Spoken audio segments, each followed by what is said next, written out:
Kiss, bienvenue na Kiesi TV. Vous allez moko ya ba chaîne, vous permettre na biso tous à la en contact na bino. Nous avons moko ya ba chaîne, vous permettre na biso to pesa bino ba message. Moko ya ba chaîne, vous me biso na dimension makambo belé, éducation, culture et pourquoi pas la religion. Et aujourd'hui, tous appelés na moko ya na kati ya ba moko ba rubrique na biso to na rubrique religion. Donc nous vous présentons une autre mission, une autre série de l'émission qui a pour dénomination Jésus-Christ dans le monde. Et que la moko ya émission que et qu'on permettre que tout nous engage beaucoup à ce qui concerne la religion. Voilà pourquoi tous ceux qui vous s'abonner déjà, vous s'abonner afin que vous ayez une émission oyo na mongano to enregistrer yango. Comme je viens de le dire, nous sommes dans notre émission belle et dénommée Jésus-Christ dans le monde. Et c'est une émission dont nous avons comme visionnaire notre invité qui est à côté de moi déjà, qui est aussi un serviteur de Dieu. Vous aurez le temps de le connaître tout au long de cette émission. Jésus-Christ dans le monde. Bonjour papa. Bonjour bien-aimé. Voilà papa, on vient de vous voir à côté de nous. C'est une réelle plaisir parce que nous sommes bénis. À chaque fois qu'il y a des serviteurs de Dieu dans notre chaîne, il y a des bénédictions. Notre mission, c'est Jésus-Christ dans le monde. Avant d'abord qu'on parle de cette dénomination, de ces thèmes, j'aimerais un peu que vous pouvez vous présenter. Vous êtes un serviteur de Dieu, de quelle église, vous venez d'où, et vous êtes pasteur, évangéliste ou comment? Vraiment, merci vraiment. Je bénis le Seigneur pour cette question. Vraiment, je suis un serviteur de Dieu depuis l'enfance. Le Seigneur, il nous a fait grâce d'être appelés très tôt dans la présence de ces travaux que nous sommes en train de faire. Je suis responsable d'une église appelée Centre évangélique Ephata pour Christ et nous sommes dans une chambre de la communauté Jésus revient, précisément à Lemba sur avenue Rokozizi numéro 1584. C'est là où notre Père spirituel il est en train de nous montrer la voie de l'évangile et aussi de nous encadrer par rapport dans le ministère. Donc l'église que je suis en train de conduire, il est situé dans une avenue appelée Vundulu numéro 112, précisément à Kimbanseke. Et je suis là depuis, ça fait déjà 3 ans que nous avons commencé de bâtir ces ministères et le Seigneur il nous est en train de faire du bien et nous évoluons quand même par rapport à notre appel que nous avons reçu de la part de Dieu. Voilà, gloire au Seigneur, que l'Éternel demeure encore béni pour sa grâce.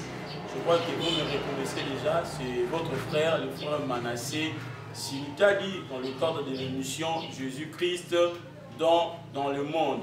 Encore de plus, je viens encore de le répéter, abonnez-vous massivement à notre chaîne et nous allons continuer à être bénis par Dieu, donc par des différents serviteurs de Dieu qui vont venir ici. Que l'Éternel revient à Dieu, plutôt que la gloire revient à Dieu. L'évangéliste Gina Lukienzula Mabanza, il vient de le dire, il est le pasteur visionnaire d'une église qui s'appelle Centre évangélique Ephata pour Christ et la puissance de la croix, le Shiloh. Que l'Éternel soit élevé. Il est aussi le visionnaire de cette émission Jésus-Christ dans le monde. Papa, pourquoi cette dénomination?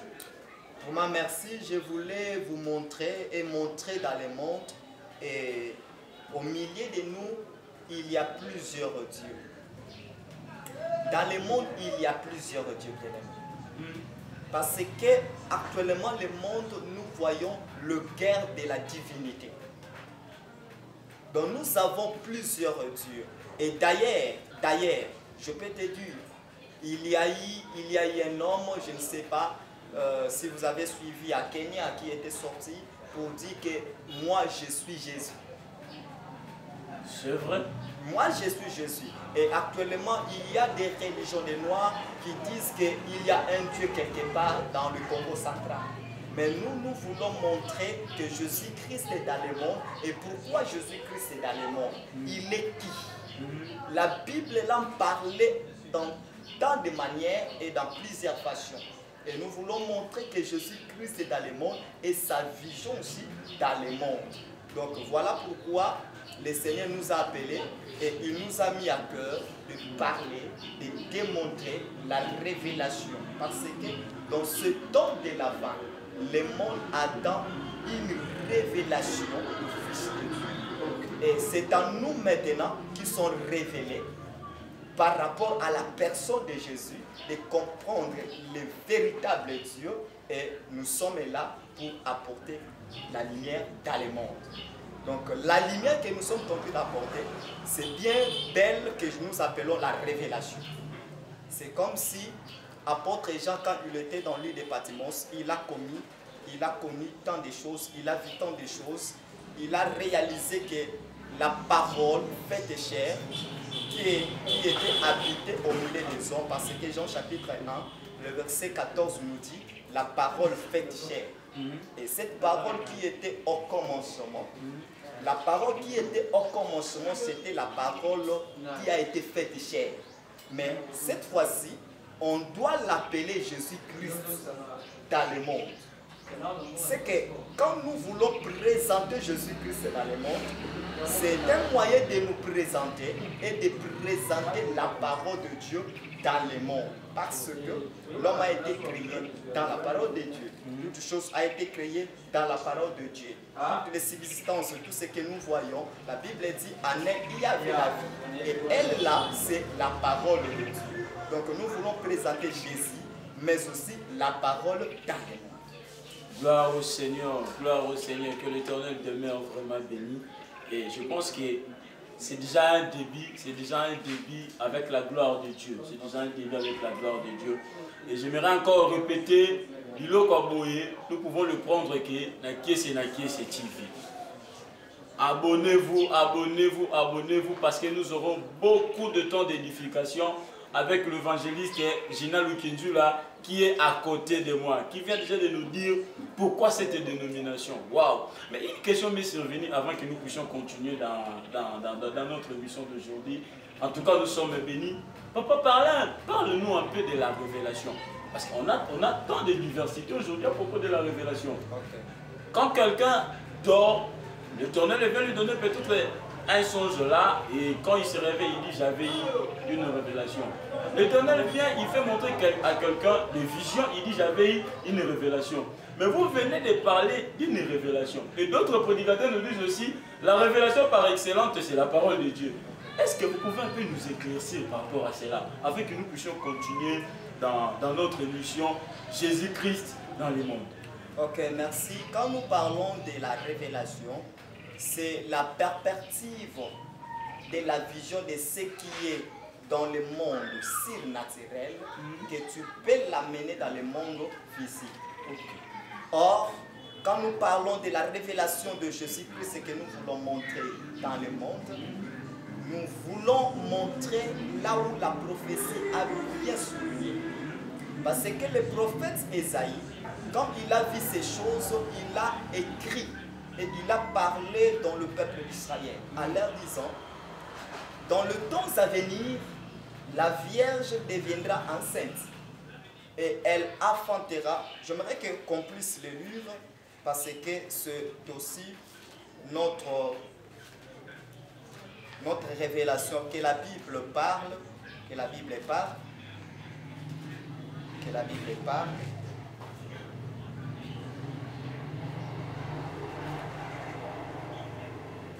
Voilà, vous voyez déjà, on commence déjà à entrer dans la profondeur des choses.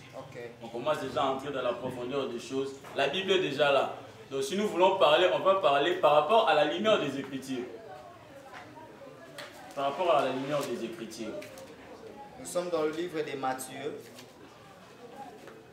Nous sommes dans le livre de Matthieu chapitre 1, le verset 23, qui est du les Écritures. temps.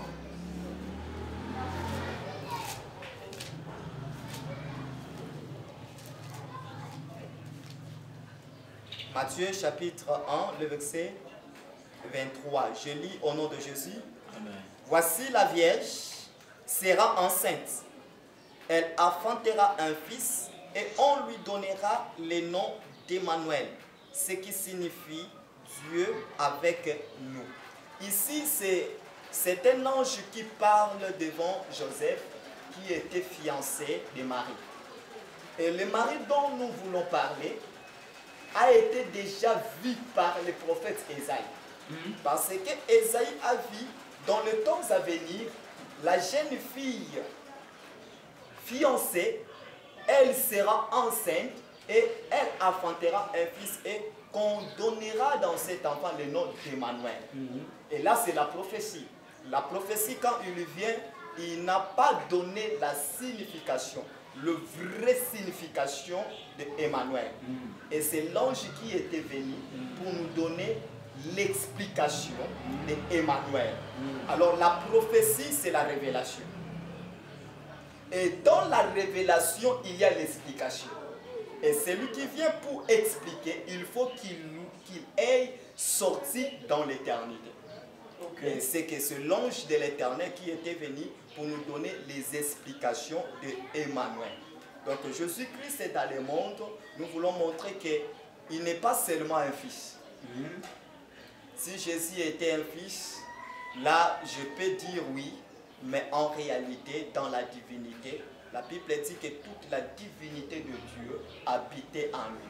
Dans la chair, il est fils, mais en esprit, il est un Dieu véritable. Il y a une différence entre Jésus et Christ. Il y a une différence. Jésus-Christ est né par la chair, un enfant qui était né. Selon Ésaïe chapitre 9, le verset 5. Un enfant qui était né, mais quand on a vérifié un enfant, il est un enfant mâle. Et la Bible dit, un fils vous a été donné. C'est que un enfant, c'est un produit provoqué par les parents. Un enfant, c'est un sacrifice, un travail que les parents ont fait. Mais quand on parle d'un fils, le fils c'est un don. Le fils c'est un don. Parce qu'un enfant, il a besoin de devoirs. Mais le fils a un droit. Donc je suis en train de montrer le Christ non pas comme un enfant, mais comme un fils qui a le droit d'être appelé admirable, d'être appelé conseiller, d'être appelé Père éternel, mais aussi le prince de paix. Vous savez, quand nous parlons du prince de paix sur la terre, dans le monde, que les gens comprennent ces choses. Nous voulons dire quoi? L'Éternel dit une chose dans le livre d'Ésaïe, de Jérémie chapitre 29, le verset 11. La Bible dit, je connais les projets que j'ai formés pour vous. Ce sont les projets de paix, dit l'Éternel. Or, celui qui est en train d'organiser la paix dans le monde, c'est l'Éternel, selon Jérémie. Mais la Bible dit, Ésaïe a dit que cet enfant, on l'appellera le prince de paix. Comment expliquer l'homme de Dieu? Comment expliquer? C'est que nous voulons montrer que Jésus-Christ est dans la révélation, dans la chair, il est fils, mais dans la spiritualité, il est lui-même éternel. Gloire au Seigneur, que l'Éternel reste béni. Il est digne de gloire. Par rapport à cette, comment dirais-je, à cette message, par rapport à la révélation. Mais je pense que on en parlera dans d'autres émissions que nous aurons à faire avec vous. On en parlera sur la révélation parce que ce n'est pas vraiment le thème que nous voulons exploiter aujourd'hui. Il y a à boire et à manger dans ces thèmes-là, la révélation. La révélation. Et que l'Éternel soit vraiment élevé. Comme je le dis souvent, que nous aurons à partager beaucoup des émissions avec l'évangéliste Gina Lukedula. C'est à vous de s'abonner massivement à ces chaînes et vous serez édifiés par la connaissance, la révélation ainsi que des paroles prophétiques et la gloire reviendra à notre Dieu. Nous bénissons l'Éternel par rapport à votre présence et Nous voulons encore savoir quelque chose seulement sur votre dénomination de l'émission. Jésus-Christ dans le monde. C'est vaste, hein? Ouais. C'est vaste. Très profond. C'est vaste. Alors, parle un peu du monde. Le monde que vous êtes en train de parler, c'est le monde comme cosmos ou le monde spirituel. Jésus-Christ dans le monde. Parce qu'on le sait très bien, par rapport à ce que vous venez de dire, par rapport à la révélation du Fils de l'homme, il y a les Jésus dans le monde spirituel, il y a aussi les Jésus dans le monde physique comme ça. Dans le monde comme cosmos, par rapport à ce que nous sommes en train de toucher, ce que nous sommes en train d'attendre, ce que nous sommes en train de voir. Le monde que vous venez évoquer ici, c'est quel monde? Ok, merci. Merci l'homme de Dieu. Vous savez, quand nous lisons dans le livre des Jean 3,16, la Bible dit car Dieu a tant aimé le monde. Ok. Il a donné son Fils unique afin que quiconque croit en lui ne périsse point. Et quel est le monde que Dieu a aimé?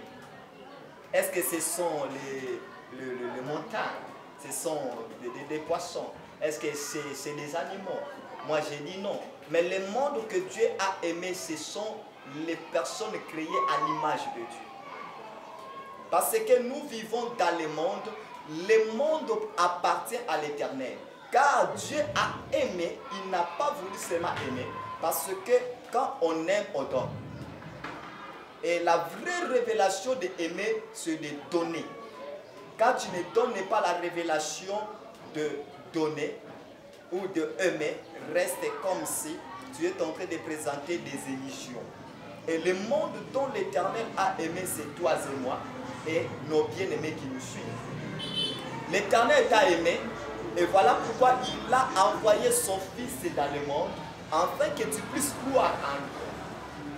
On ne peut pas croire à une personne, on ne peut pas donner sa vie à une personne dont que tu ne connaissais pas son mystère, sa personnalité, sa vision, son identité. Mais nous connaissons le véritable Dieu parce qu'il est écrit dans le livre de 1 Jean, le chapitre 5, le verset 20. La Bible dit, nous savons que le Fils de Dieu est venu, il nous a donné l'intelligence de connaître le Dieu véritable. Et nous en sommes dans le Dieu véritable en Jésus-Christ, c'est lui qui est le Dieu véritable. Donc nous croyons, nous voulons montrer le monde. Le monde que nous parlons, tu as dit, nous avons le monde spirituel et nous avons le monde physique. Je disais que Jésus-Christ existait déjà avant la fondation du monde. Dans le monde spirituel, c'est un monde très fermé. Très fermé, bien aimé. Et d'ailleurs, il y a peu de chrétiens qui participent dans ce siècle spirituel. Mais le monde spirituel existe. Nous avons le royaume de Dieu, mais aussi le roi des Perses. Et dans le roi des Perses, il y a que Satan avec ses acolytes. Et dans le royaume de Dieu, il y a l'Éternel, notre Dieu, qui a été manifesté chair, mais aussi il est rentré pour s'asseoir dans son trône, assis avec les 24 veillards, assis avec les archanges, tous ces messagers qui participent pour le servir dans le royaume. Vraiment merci. Gloire au Seigneur, gloire au Seigneur. Nous sommes en train toujours de continuer dans notre mission, sauf que vous êtes en train déjà de voir comment l'homme de Dieu est en train d'épingler certaines choses. Et vous le savez très bien qu'on ne peut pas tout dire dans une même émission. Amen. Sauf que dans d'autres tableaux, dans d'autres épisodes de cette émission, on aura beaucoup à dire. Ce qui serait mieux, c'est de s'abonner et de continuer cet enseignement sur Jésus-Christ dans le monde. Que l'Éternel vraiment reste béni. Que l'Éternel reste béni. Encore une autre question. Encore une autre question. Parce qu'on a vu, il y a des émissions qui ont commencé. Après certains moments, il y a eu la disparition. Et les gens commencent à les chercher dans qui c'est TV. On commence même à appeler les cordons. Mais cette émission-là qu'on suivait, ça ne se voit plus. Pourquoi? Où comptez-vous aller dans cette émission avec qui c'est TV? Merci vraiment. Merci bien-aimé. TV, c'est notre partenariat. Et nous sommes obligés de continuer des émissions par rapport à notre thème Jésus-Christ est dans le monde. Vous savez, actuellement, le monde Internet, c'est un moyen de nous communiquer les uns et les autres. Nous voulons faire montrer dans le monde que Jésus-Christ est aussi là, même si c'est là qui est Jésus-Christ est là. Et nous pouvons les suivre, peu importe dans quel moment. C'est que le message, la Bible dit, allez partout dans le monde. Allez prêcher l'évangile. Et la Bible dit dans le livre de Matthieu chapitre 28, je crois le dernier verset, la Bible dit, pendant qu'ils allaient, l'Éternel travaillait avec eux. Donc ce que Jésus, il était là pour accompagner les apôtres. Il suivait les apôtres. Moi aussi, je voulais aller plus loin par rapport à ces thèmes que Jésus-Christ est dans le monde. Et pourquoi pas en Océanie, pourquoi pas en Asie, pourquoi pas en Amérique, pourquoi pas ici en Afrique, précisément en RDC. Et j'aimerais que même les Togolais, les Angolais, les Brazzavillois, l'Afrique du Sud, nos bien-aimés qui veulent encore nous suivre partout dans le monde, nous voulons vous présenter Jésus-Christ dans sa révélation dans le monde, qui est Jésus-Christ et quelle est sa mission. D'ailleurs, la Bible elle en parle. Nous voulons montrer que Jésus-Christ est réellement notre Dieu. Gloire au Seigneur. Que l'Éternel demeure encore élevé pour cette connaissance que l'homme de Dieu vient de nous donner dans cette émission. Et nous comptons aller loin avec lui. Nous comptons aller loin avec lui. Tout simplement, si toi aussi tu vas nous aider à aller loin avec lui, tout simplement à s'abonner dans notre chaîne, et tu auras des enseignements qui va t'édifier. J'aimerais que vous posiez une question banale, seulement une question qui me vient dans la tête.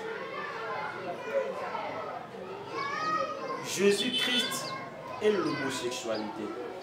Parce qu'on peut faire comme si ça n'existait pas, comme si nous sommes dans le ciel. Mais faisons attention, nous sommes encore sur la terre, car Christ n'est pas encore dans les airs pour nous prendre. Papa, Jésus-Christ dans le monde, est-ce que ça a un rapport avec l'homosexualité? Oui, ça a un rapport, parce que l'homosexualité, ça vient dans le pays de Sodome. Ça vient dans les pays de Sodome. L'homosexualité actuellement, ça tue le monde. Ça tue le monde. Nous voulons présenter Jésus parce que la Bible dit, ceux qui pratiquent ces choses n'hériteront jamais le royaume de Dieu. Parce que quand on est homosexuel, n'oublie pas c'est l'usage contre nature. Dieu est en train de changer la nature que Dieu t'a donnée pour devenir une autre. Alors la Bible dit ça, c'est déjà l'abomination. Jésus-Christ vient pour que l'homme soit l'homme et la femme soit là aussi la femme. Donc il y a une différence entre l'homosexuel et la bestialité et ce que j'appelle aussi le lesbianisme.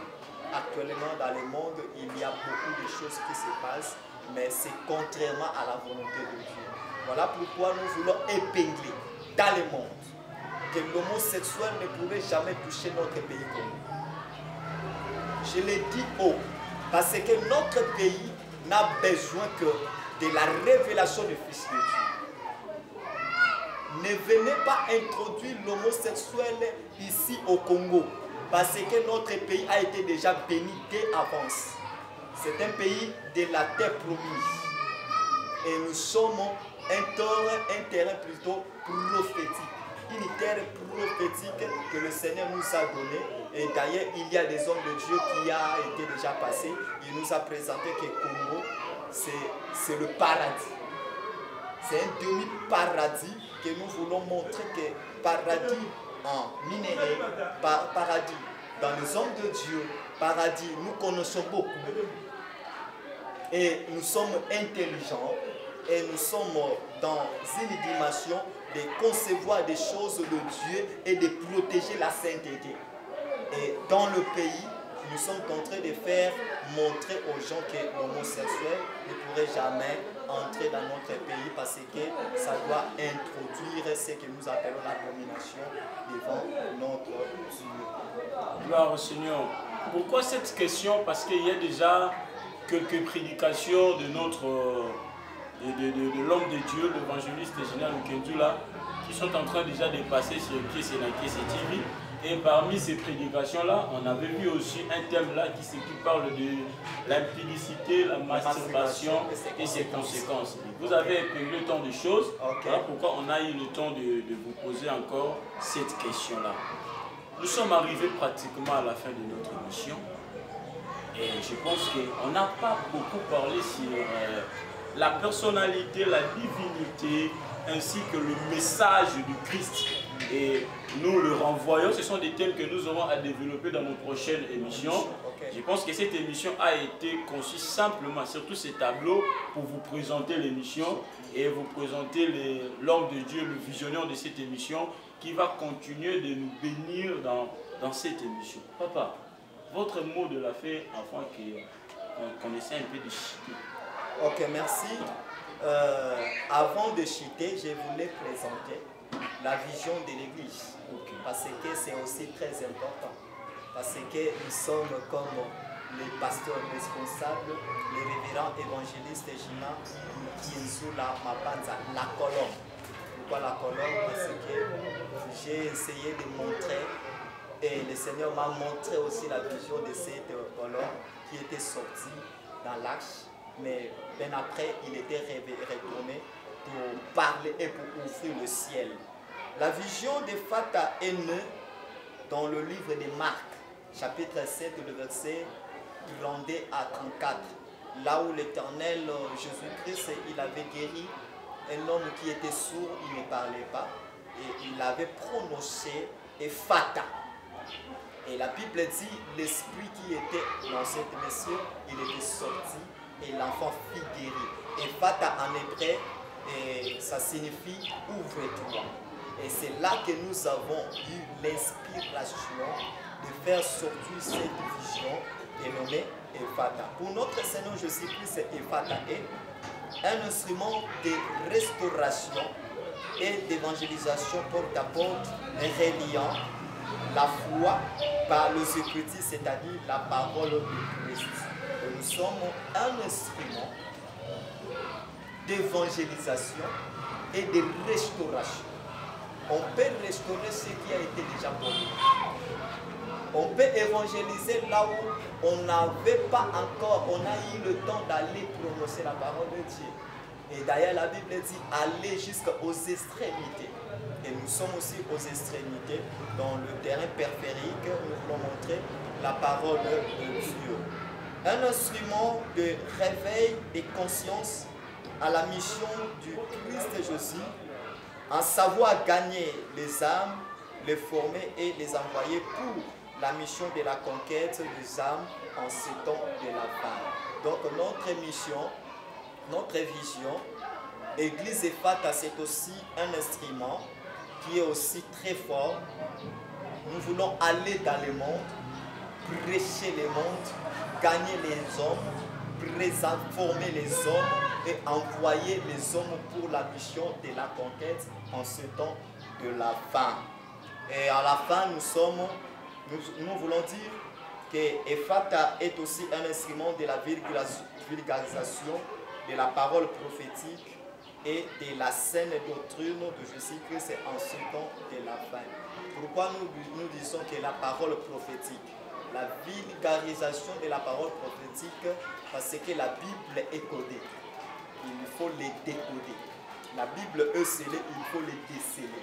La Bible est la parole révélée, mais en elle, il y a aussi la connaissance. Quand nous lisons dans le livre de 1 Jean, la Bible dit, la parole a été faite chair, qui était sortie, qui s'est manifestée la chair, c'est ça la révélation.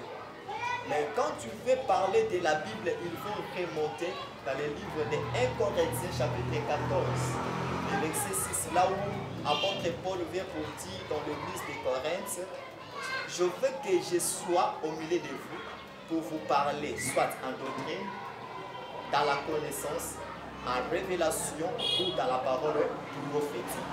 Donc, nous aussi, nous voulons montrer dans l'Église la parole prophétique. Cette vision et la mission est intitulée un évangile fort pour la mission de la conquête dans une église audacieuse. C'est ça le thème ministériel. C'est ça qui est notre thème.